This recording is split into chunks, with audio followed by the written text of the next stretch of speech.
I've been a poet for as long as I could write, and before that, I would recite my own poetry to myself in a sing-song voice so that I could remember it. And I often say that poetry is my backbone because I feel like it's such an integral part of my life. It has sustained me through the bad times. It has made me some wonderful friends like Carla and other poets in York with whom I feel connected. It brings you into groups of people who share the same interests. It has richly enhanced my life. As a child, we were sort of dragged up by each other, and our parents were of that generation who did not plan families and were not exactly happy to find out they were having another arrival. And much of my poetry centers on that childhood and my relationships. So the first poem I brought today to read is one that I like the best about my family. It's the three of us. For me, my sisters Jeanette and Joan. In my mother's house, nightmare carried candles, tucked the quiet children into bed. Our blankets smoldered with her flickering anger. We crept through shadowy hallways, pitched headlong down narrow cavern stairs. In the lighted kitchen below, noisy dreams roistered at table, passed fistfuls of cards, played pinochle, made wagers, joked in indecipherable tongues, shrieking with brassy laughter. In ragged day, the corners of each room sharpen with guilt and obligation. Closets hold darkness, clothes that do not fit, rows of old scuffed shoes. One must go forth and do things that will make the mother proud. From our common bedroom, my sisters' voices call, reedy as flutes, monotonous four-note soliloquy, my name repeated, sung in sorrow's cursive. Behind me, nightmare strikes her match. Another grim lamenting poem is one that I wrote for a contest for Margie, an American journal. And it did win enough of a place to get me published in a glossy anthology for the first time, which had been a dream of mine for 3 years. When I was notified about the publication, I was at the Philadelphia Zoo looking at the penguins, and my cell phone rang, and of course I can never find my cell phone, much less answer it. So by the time I was picking up Robert Nazarene's message, I was staring at these penguins in their tuxedos and screaming, yes, yes! And the poem is called Signs of Age. I have always been an ochre rag knotted on a splintered stick, twisting in hard winds. I no longer believe that the runaway dog comes home, that squirrels can safely sprint across city streets. I am yellow crime scene tape across a sudden pit, pulled thin, one letter missing. Read me anger, do not cross this line. I am a weathered gray bone, tossed to the wind in city streets for a runaway dog to chase. Okay, now, as Monty Python would say, now for something completely different. My latest project is one that I'm having so much fun with that I just can't wait to continue it. I keep looking for time and space to do that. I've started a little series of poems which are spoken by a rather snobbish, weather-beaten college professor in a dimension or age that probably isn't ours. To my mind, he looks and sounds very much like Billy Collins mixed with Jean Hosey, the first poet laureate of Harrisburg. And so I have credited these lectures to Professor Hosen Collins. And it is called The Proper Study of Mankind, a series of, so far, 4 lectures. This comes from Alexander Pope's poem, whose name I should know but do not, which says, "To know thyself, presume not God to scan. The proper study of mankind is man." Session 1. As you are all aware, mankind has always had the ability to levitate. It is a largely unrecognized human characteristic seen mainly in dreams and magic shows. We all know how to lift off, the correct position of hands and arms, the impulse to rise, cold flow that pushes upward from the belly to the throat. We remember the flex of feet and knees springing, the relinquishment of control as legs straighten and the body, now horizontal, begins to skim, buoyed aloft by conviction and convection. Why more of us do not take part in this practice is a mystery, although we realize the air beneath us as we fly is never warm. Flying is an activity best practiced alone and in the cold. Are there any questions? At our next meeting, we will discuss the equally innate and unrecognized ability to walk through walls. And then I think I brought session 2. How much time? According to your syllabus, today we will discuss the various methods of walking through walls. As you are all aware, perhaps the most demanding aspect of this activity is the patience required to master fully those effective techniques which have long been practiced by Aborigines and other obscure interest groups. While we all have inherent ability to follow procedure and accomplish the task, there is a strong impulse to rush through the process, which is, in fact, somewhat tedious and involves total concentration. It is not, by the way, so simple that even a child can do it, although there are always some exceptions to any rule.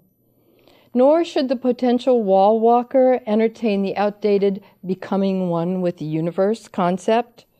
The universe is much too big for that.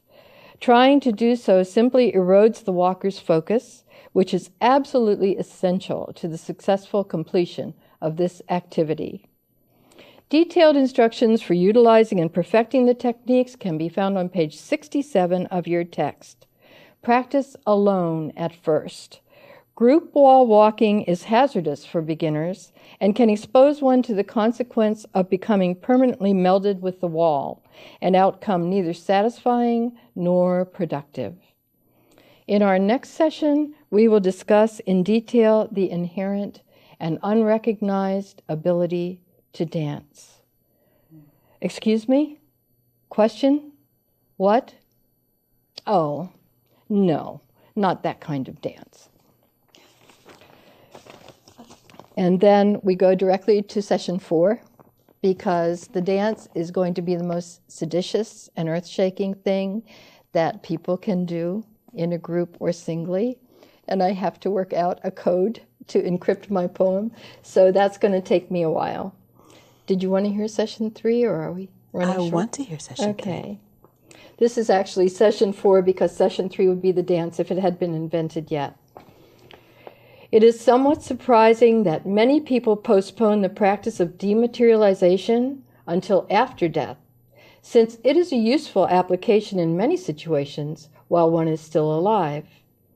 One who employs this latent ability can avoid common unpleasantries, for example, the bus bearing down as one crosses the street, or the imminent approach of people one does not wish to encounter. The effect of dematerialization to facilitate eavesdropping is unparalleled. Combined with walking through walls and or levitation, one can attend unnoticed any gathering or conversation and be privy to all sorts of confidential information. Hence the drafting of Act 1367, an archaic law which forbids willful dematerialization because of its inherent potential to inflict harm on others while the body is in this discomposed state. Although the ruling is long outdated and sadly in need of modification, it is a valid attempt to temper the temptation of victimizing one's fellow man in confrontation or conflict. Nevertheless, who can deny the pleasure of scattering one's atoms across the soft grass on a summer evening to sparkle like tiny opals under the oval moon? Wow. And that's as far as I am. Ooh. Okay. Tell me about this new project, because it sounds like you've been really letting this ruminate and thinking about this on an intellectual perspective, not just writing to get stuff out. Where did this idea come from? As a child, I was a science fiction fanatic, and that continues through special effects and sci-fi into my old age.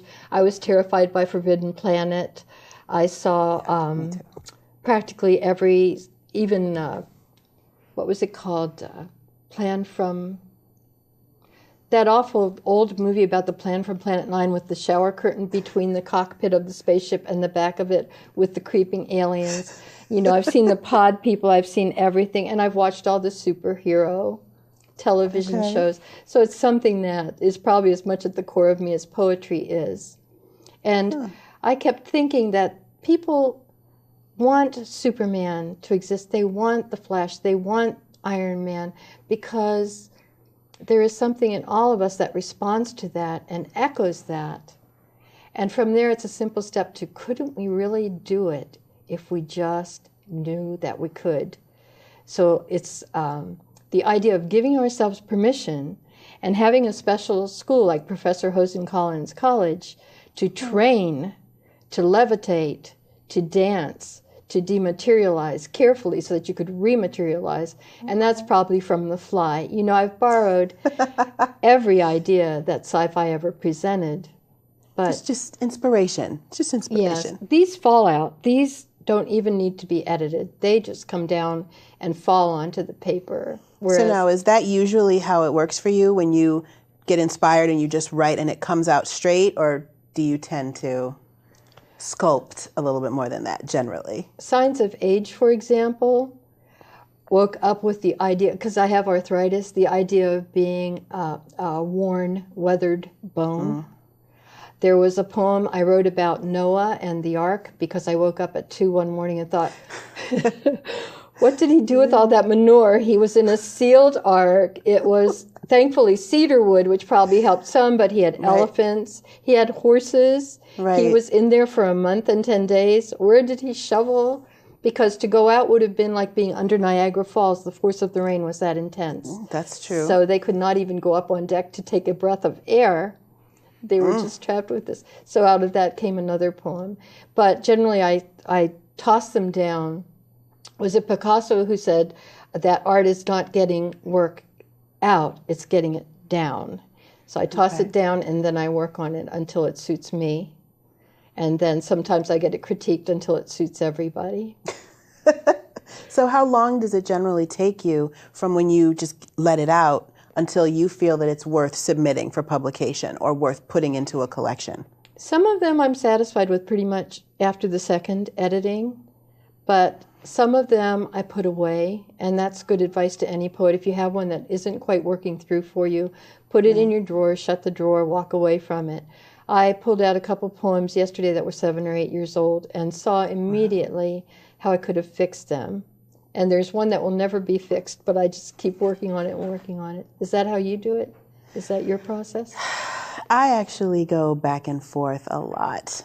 I'll sometimes have something that just comes out, just like you said, and then other times I'll have an idea or a line, and I'll put that, and I have a whole file of my individual lines that I just wait until the rest of the poem decides to build up around them. Yes. Yeah. I have my notebook called Snippets for those little scraps of 1 and 2 lines. Of course, William Carlos Williams would have published it. The broken bottle's green, the grass is dark green. He would have published it and made money on it. So now, if people want to find more of your work, where can they find your work at? I am in some online publications. I was in Majira, which I think is still online, The Pedestal, Bent Needle. I have several books that are out of print now, Stories of the Tribe, and Music Lessons, which is a book that I made for my children. Chapbookpublisher.com had my last book, which is called Escaped Without Injury, which is mostly my grumpy poems, very few cheerful ones in there.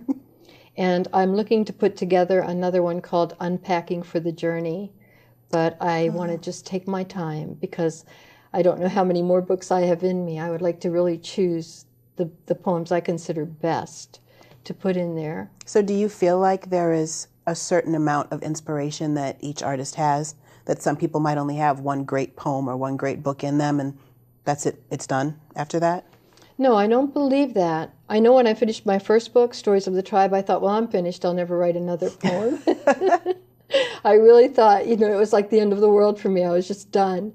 And then the next week, 6 more poems fell out. So that felt like quite a relief at the time. No, I think poetry is an art that demands getting into a certain zone. You have to like turn a corner, get into another dimension, have that quiet throbbing in your ears, kind of the echo going through your head. I don't know how to describe it. Right. But there are so precious few times that you can pull that zone around you and work. And when you can, I think you can always produce something worthwhile. It's a matter of, probably Professor Hosen Collins could tell you, creating, maybe that'll be the next one, creating what Maxwell Smart used to call a cone of silence, creating a cone of silence. Yes. Where you can get your work together and out and down. So no, I think everybody has more than one book in him, more than one song. They just need the time and space to do it. Nice.